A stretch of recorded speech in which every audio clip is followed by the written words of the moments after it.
What's going on? Sounds familiar. SOSS, or stay silent. Yes, we are back. And from the video that I was showing off the serpentine belt for the vehicle project car, this is very long for real. So understand this is a long car.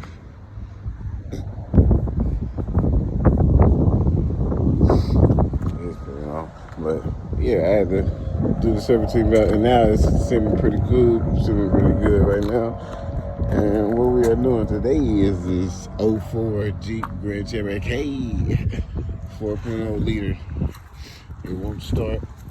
And to examine a no start issue, what you can do to test out if no fuses are blown, like no fuses are burnt out, no electrical wires are burnt out, disconnected, the battery is not bad with the bulge on the side of it like it's pregnant, the starters not just making one single click when you try to start, because when you try to start and then it does a click and that's it, then possibly the starter there, or there can be a circuit unit, or the crankshaft position sensor could cause it to not crank at the right position that it's supposed to be in, like the right time frame, basically,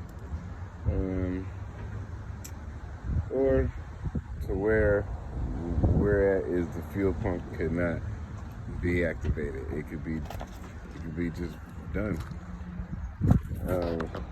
That's what we're doing here for this. It's in the back, under where you would see for new versions of some Jeeps, you would see the spare tire. It's where that is on newer vehicles. But to examine if it is a fuel pump after you look at everything else, you can go to it, change it out, because if it's trying to start but it's just not starting, and like it's acting like it wants to, but it's not catching fire or anything, then you can depict that it is the fuel pump. What you want to do is get the spark plugs out, check the spark plugs, and this will let you know if it is or isn't anything from the fuel pump causing an effect towards the car, loss of power, late starts. It's starting. It's not just quickly starting when you do it. You can check the spark plugs. If these have fluid on it, whereas it's fuel gas on here, then you can say that, okay, fuel pump is sending fuel to the unit, so it will be something else. But if it's super dry, and you can see how dry that is. So 1 and 2, they're all gonna be like that. So the other 2 are still in. But I used a 13 millimeter to take 4 bolts out of this case here. If you have this same vehicle, and typically it takes the same amount. You just have to figure out where you just have to look at your ignition coils, like your spark plugs, and see. And it's some on other vehicles I've done. You can see on the other videos. But you take those 4 out, then you pull this casing up that has the ignition coils on it. As you can see, barely, somewhat, but you take them out with a 16 millimeter socket that has a magnetic rounding that's inside it to connect to the spark plug, or you will get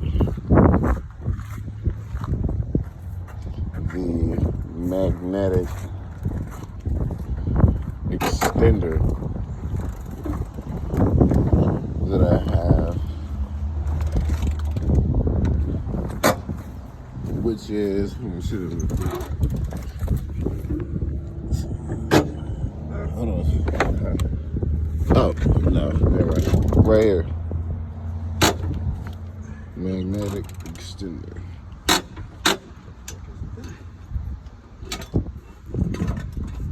It extends pretty far now. And this under here, what you would do with this is, if this is the same for your vehicle, the same process for your vehicle, where your fuel pump is under here, and you have a tow hitch package, what you would do is you would take 3 bolts off each side of here. You got the other one off? Yep. There's another one that's on here too. It is? Yeah. Where is it? Right next to that one that you took. Okay. It's 3 bolts there. And then on the other side is the same. And that takes off the tow hitch there. The whole thing takes that off. And then there is 2 bolts in there. The other one's there in the middle. Take those 2 off, and then a few others that will remove the cover. And if you look here, this cover is rusted out. But then there's the fuel tank that is being held up by the cover. The fuel pump is inside. And that's the same for some Chevy and other Suburbans too as well. So with the tow package, without the tow package, there's just the bolts and a frame there, small little frame type thing to hold up. And get those is a 19 millimeter. Oh shit.